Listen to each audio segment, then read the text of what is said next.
Hello, my philosophers and dreamers. I hope that you are all well. I am here with a dream. I don't really have much analysis or interpretation, so maybe you can help me with that.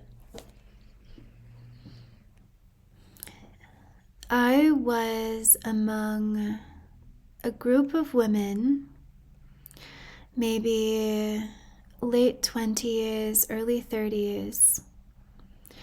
We were working, also living in this 2-story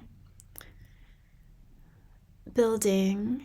It was white, minimalistic,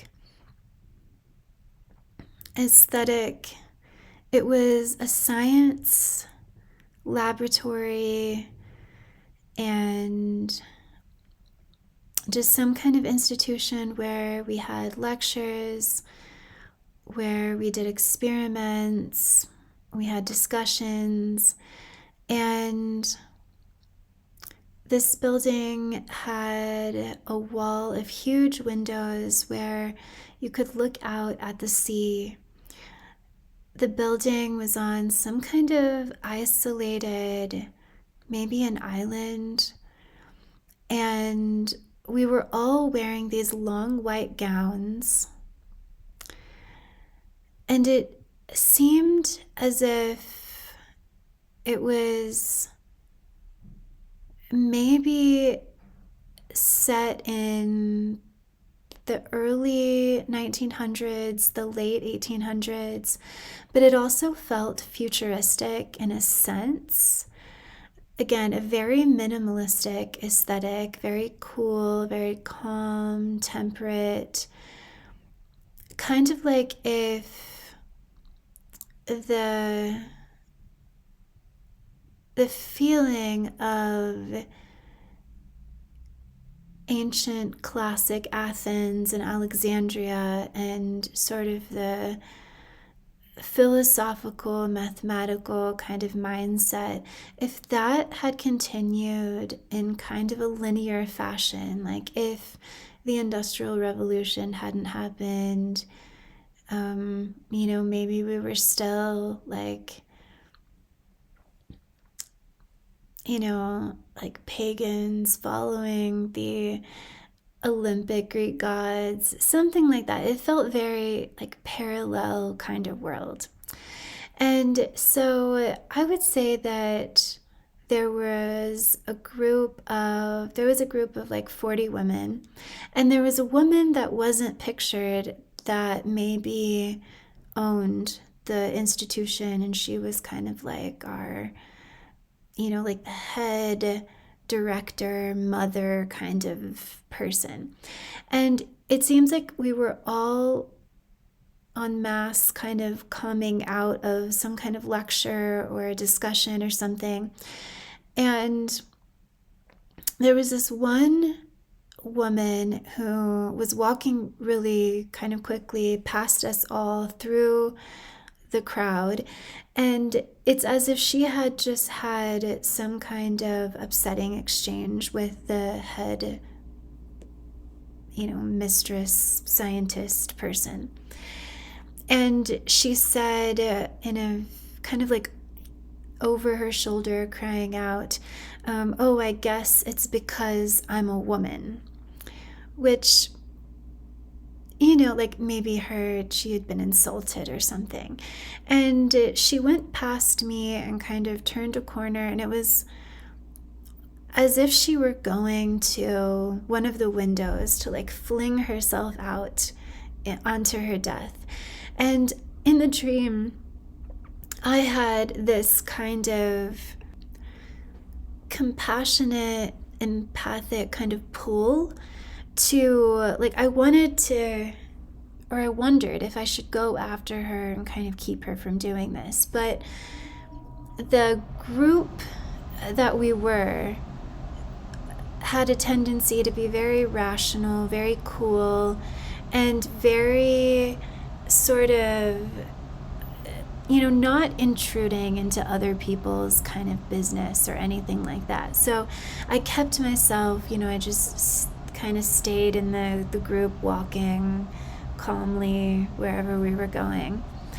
And then the second scene, we were about 20 of us, so like half of us were outside.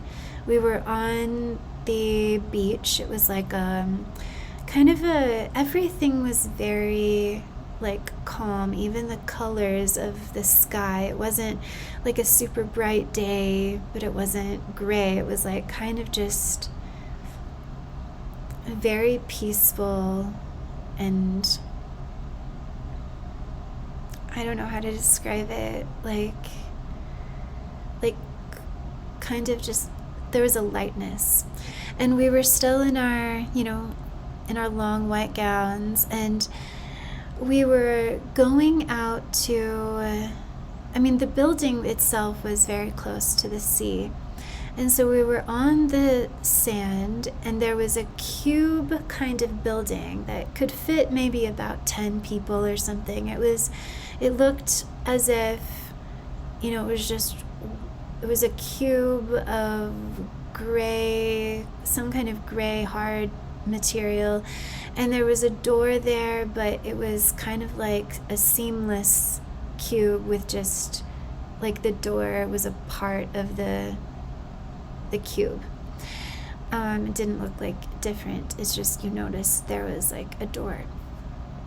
And we were kind of in front of this, and a version of the girl that had been upset, she was now kind of a different person, but kind of the same person.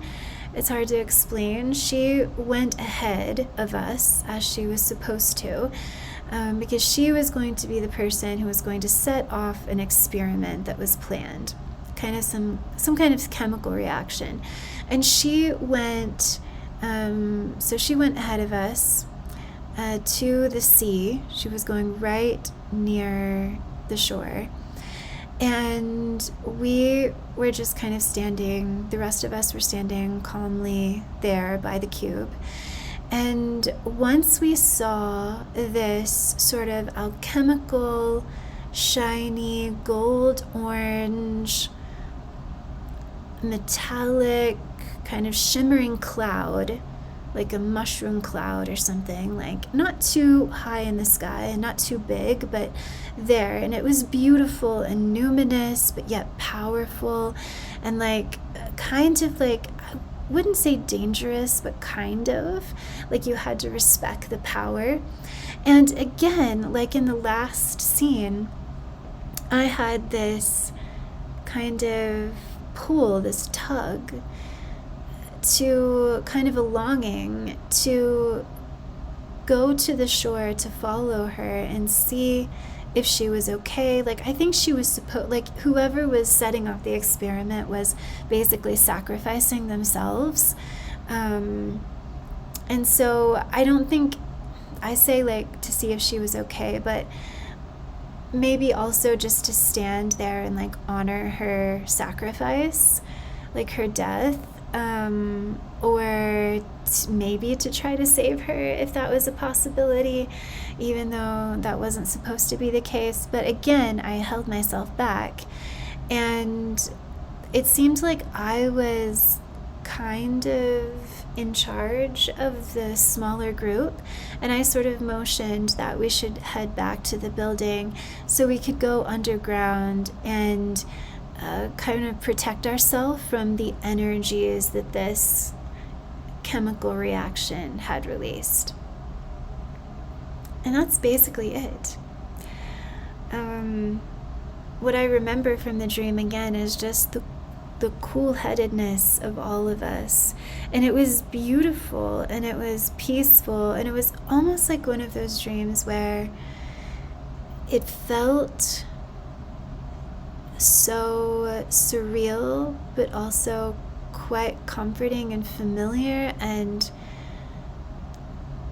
it's kind of like this world actually exists. So again, I don't know what it could mean. Like, if I ventured an idea, I don't even know if I feel confident to do that. Anyway, let me know if you have an interpretation, if you can interpret any of the symbols or anything that's happening. And if you want to tell me what you've been dreaming lately, I would love to know.